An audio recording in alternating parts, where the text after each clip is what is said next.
guys ready? Let's just do questions. You guys know our ambassador? Hello, everyone. We brought him with us. He just started. Now he's staying behind. You're in charge. Thank you. He's going to do an awesome job. Appreciate it, sir. All right, let's do it. I don't have a statement. Let's just do it. Mr. Secretary, thank you for taking questions. Diplomacy depends on predictability, reliability, trust. Markets are crashing around the world for the second day in a row. The consensus is that the president's tariffs were much higher than expected and based on economic formulas that people do not understand. What is your reaction and what is the impact on Europeans? You want them to spend more on defense, yes, which they're agreeing to finally. But how can they do that when their economies are crashing and they are now No, their economies are not crashing. Their markets are reacting. No, their economies are not crashing. Their markets are reacting to a dramatic change in the global order in terms of trade. And so what happens is pretty straightforward. If you're a company and you make a bunch of your products in China, and all of a sudden shareholders or people that play the stock market realize that it's going to cost a lot more to produce in China, your stock is going to go down. But ultimately, the markets, as long as they know what the rules are going to be moving forward, and as long as that's set and you can sustain where you're going to be, the markets will adjust. Businesses around the world, including in trade and global trade, they just need to know what the rules are. Once they know what the rules are, they will adjust to those rules. So I don't think it's fair to say economies are crashing. Markets are crashing because markets are based on the stock value of companies who today are embedded in modes of production that are bad for the United States. We have to be a country that thinks we're the largest consumer market in the world, and yet the only thing we export is services. And we need to stop that. We need to get back to a time where we're a country that can make things, and to do that we have to reset the global order of trade. And the other part of my question. Well, the worst thing is to leave it the way it is forever. I mean, this just can't continue. We can't continue to be a country that doesn't make things. We have to be able to make things to provide jobs for Americans. That's it. It's that simple. China is an example. I mean, it's outrageous. I mean, they don't consume anything. All they do is export and flood and distort markets, in addition to all the tariffs and barriers they put in place. So the president rightly has concluded that the current status of global trade is bad for America and good for a bunch of other people, and he's going to reset it, and he's absolutely right to do it. Let me ask you about also the predictability of relationships with allies. The Prime Minister of Greenland, the Prime Minister of Denmark, which at this point owns Greenland, so Denmark, a NATO ally, is saying that it's unacceptable that one country cannot annex another country. Well, no one's annexed anything. It's going to be up to Greenlanders. The Vice President made that clear. He's going to respect the self-determination of Greenlanders. So at some point, the Greenlanders have made clear that they want to be independent of Denmark. So that's Denmark should focus on the fact that the Greenlanders don't want to be a part of Denmark. That's what they should focus on. We didn't give them that idea. They've been talking about that for a long time. Whenever they make that decision, they'll make that decision. And then what we're not going to do is let China come in now and say, offer them a bunch of money and become, dependent on China. The president said he would not rule out using military force against Denmark, a NATO ally. No, he said he would not rule out. No. He said he would not rule out. He said, I'm not going to rule out anything if Greenland is encroached upon by a foreign power like a China or Russia or anybody else. But it doesn't matter, because Greenlanders are going to make a decision. They're the ones that want to get away from Denmark. They're the ones that want to be independent. And not us. We didn't come up with that idea. They did. And if they make that decision, then the United States would stand ready, potentially, to step in and say, okay, we can create a partnership with you. We're not at that stage. But that's what the Vice President made clear last week in his visit there. His statement was very abundantly clear, that we will respect the self-determination of the people of Greenland. People of Greenland, and they're the ones that want to leave Denmark. That wasn't our idea. All right, well, second question here, Missy from Washington Post. Mr. Secretary, I'd like to ask you about the Russia-Ukraine negotiations. Can you give us tell us about the American assessment of the conditions that Russia put forward regarding the Black Sea ceasefire talks, and also the British and French foreign ministers said this morning that Putin was dragging his feet. Do you agree with that? Maybe he might be. We don't know yet. We're going to find out fairly soon. I mean, look, here's what the president wanted to do. He wants to end this war, and he wanted to test it very early in his administration. Is it possible to end this war on terms that are acceptable, obviously, to both sides? Because you can't end a war unless both sides agree. And that's what we're in the process of finding out. We will know soon enough, in a matter of weeks, not months, whether Russia is serious about peace or not. I hope they are. It would be good for the world if that war ended. But obviously we have to test that proposition. So we're working through that process. We had a visitor, that Mr. Kirill was here this week, had a chance to sit down with him. He met with others. He'll take some messages back, and the message is the United States needs to know whether you're serious or not about peace. Ultimately, Putin will have to make that decision. The Russian Federation will have to make that decision. I think the Ukrainians have shown a willingness to enter, for example, into a complete ceasefire to create space for negotiation. At some point here, fairly soon, not 6 months from now, you know, the Russians and Putin will have to make a decision about whether they're serious or peace or not, and I hope they are serious. So it would be good for the world if that And war. what is your assessment of the Russian conditions that were put forward? And also, Dmitriev said, following his talks with Mr. Witkoff yesterday, that the U.S. and Russia might resume direct flights as maybe a confidence-building measure. Do you support that? So that I haven't heard anything about direct flights. I can tell you, but I don't know who's going to fly in it because all these people are sanctioned. But I would just tell you that the thing I would point to you is this.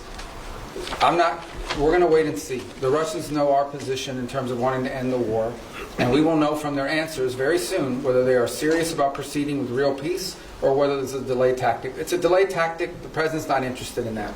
If this is dragging things out, President Trump's not going to fall into the trap of endless negotiations about negotiations.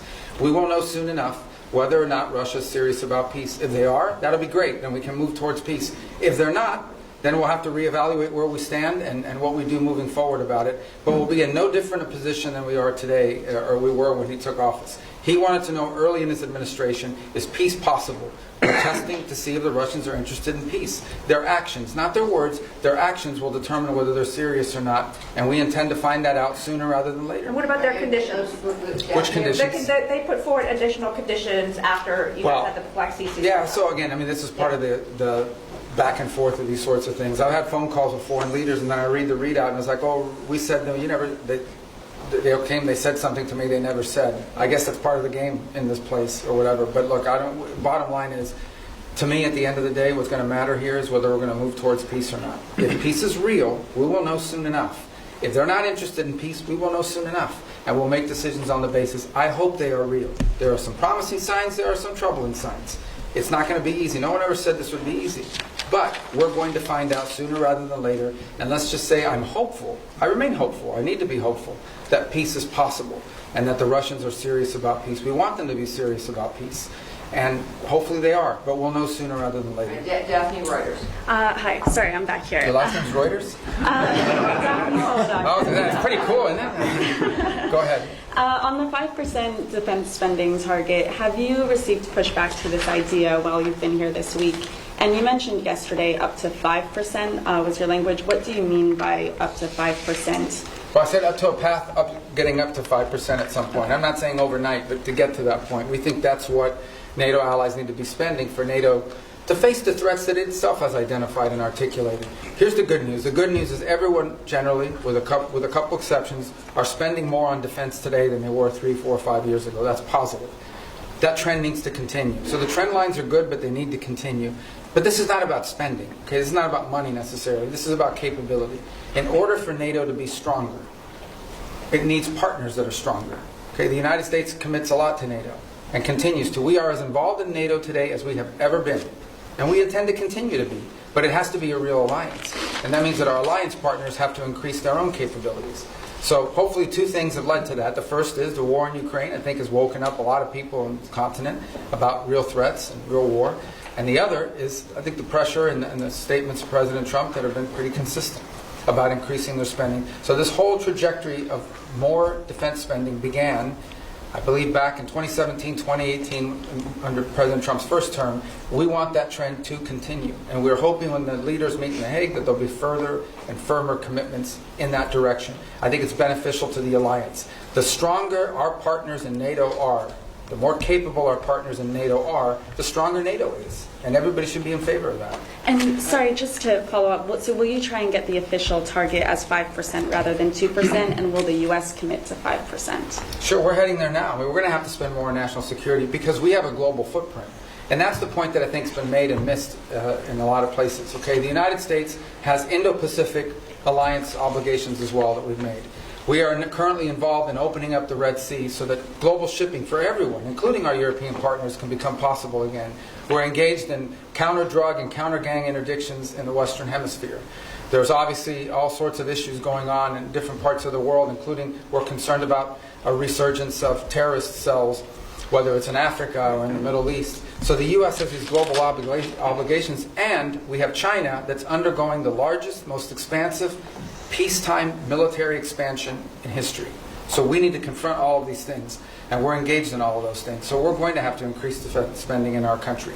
I think our commitment to NATO isn't just 3% spending of GDP. It's sustained over an extraordinary period of time, and that continues. So, look, I think our partners know they need to do more. They've all indicated they want to do more. They've begun to do more, and that trend needs to continue. Mr. Secretary, you mentioned that you met with Kirill Dmitriev as well.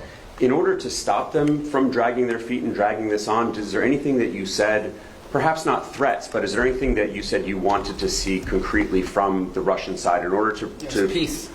We want to see peace. But specifics in terms of getting to this ceasefire first and then the negotiations later? I mean, peace means you stop shooting at each other. I mean, it's as simplistic as that. Now, obviously, look, there's all kinds of conditions for a final peace, and you have to work with both sides. And I've said from the beginning, the only way a war ends in a negotiated settlement. If it's not an unconditional surrender, then it is both sides make concessions. We're not going to prejudge what those concessions are, because those concessions will depend on what Ukraine will accept and Russia will accept. But we have to make concrete steps towards peace. What we're not interested in, and I'm not accusing them of this, I'm just telling you what we're not interested in is negotiations about negotiations. That we're not going to continue this forever. So none of it was threatening. I think it was more an explanation of, this is our timeline, and at some point it'll be clear whether you want peace or you don't want peace. And that time is coming. It's pretty short. At the same time, as you now have seen, members of Congress have begun to file bills to increase sanctions. So there is going to be growing pressure from Capitol Hill to impose sanctions that we're not going to be able to stop if in fact we're not making progress towards peace. All these factors have been explained in the nicest way possible. Hopefully he'll take that message back to Moscow, and it'll make clear that we need to begin to see real progress, or we'll have to conclude that they're not interested in peace. But let's hope they are, because I think it would be better for everyone. Are more talks planned? Well, we need to hear an answer to this. I mean, talks are only, we're going to have talks as long as talks are about something. It can't be talks about talks. At the end, I think initially it was important to talk because we hadn't talked to them in a long time, but now we've reached the stage where we need to make progress. And if we're not making progress towards peace, then we have a set of factors that we have to take into account. But hopefully we are going to make progress towards peace. I remain optimistic that we can. It'll be hard, it'll be difficult, but I'm optimistic that we can. Mr. Secretary, the Myanmar earthquake, I mean, normally in these kind of events you would have up to 200 Americans with sniffer dogs, special equipment, experts in their field, saving lives on the ground. This has not happened because of the dismantling of US... Well, that and the fact that it's run by a military junta that doesn't like us. So it's hard for us to move around in that country. I say these events are always non-political. They went into Syria, for example, in the Turkey-Syria earthquake. So they can accept... Well, we're not the government of the world. No, we'll provide humanitarian assistance, just like everybody else does, and we will do it the best we can. But we also have other needs we have to balance that against. We're not walking away from humanitarian assistance. But again, I go back to a lot of other rich countries in the world. They should all be pitching in. We're going to do our part. We already have people there. We'll have more people there. We'll help as much as we can. It's not the easiest place to work. Okay, they have a military junta that doesn't like us, doesn't necessarily allow us to operate in that country the way we wanted to. That would have impeded our response no matter what. That said, we are willing to continue to help in the humanitarian crisis. Other countries need to do so as well. China's a very rich country. India's a rich country. There are a lot of other countries in the world, and everyone should pitch in. I don't think it's fair to assume that the United States needs to continue to share the burden, 60-70% of humanitarian aid around the world. We will be in the business of humanitarian aid, but we have other priorities as well that are national interest priorities of the United States, and we're going to align all those to be properly balanced. Isn't it soft power? I mean, all of the experts in this have said the reason is not because of the politics of Myanmar, but it's because of the dismantling of USA. We simply couldn't deploy. Yeah, I don't listen to these so-called experts. There's not real experts. These are so-called experts. These are people that are part of that NGO industrial complex. No, these are people that make millions and hundreds of millions of dollars in these NGOs all over the world that stand up and they get flooded with U.S. taxpayer money, and then we have to spend $100 million to get $10 million to people. We're not doing that anymore. Okay? We have stopped. We are no longer going to spend $100 million to get $10 million to recipients. We're not going to fund these global NGOs all over the world that are living off of this. We're not doing it. We are prepared to help and work with governments and appropriate NGOs on the ground that are delivering assistance. We will be there and we will be helpful. There are a lot of other rich countries. They should also pitch in and help. And some of them are and some of them are not. But we are going to do our part. We're going to continue to do our part.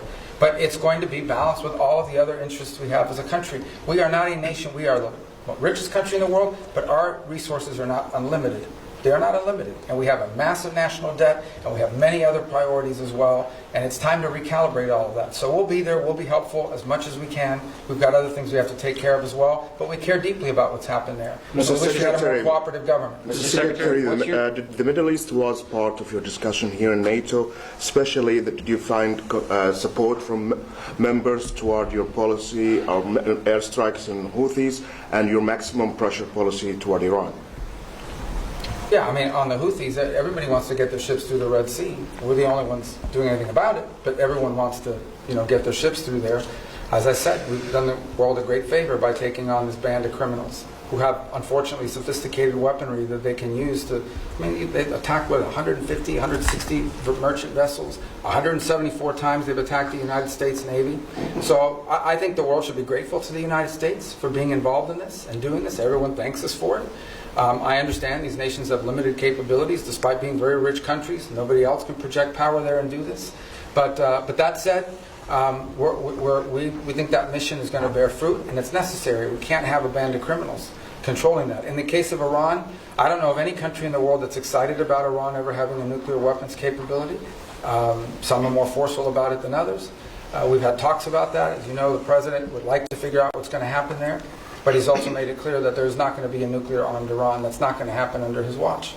Mr. Secretary, what's your message to foreign citizens who may be afraid to come to the United States because they're concerned about potentially being detained over some minor administrative error, because they might have something on their phone like criticism of the president or of the Israel-Gaza conflict, and they don't want to come into the United States now? No, first of all, those people that have their phones looked at and so forth, and I'll refer you to CBP to go through their processes.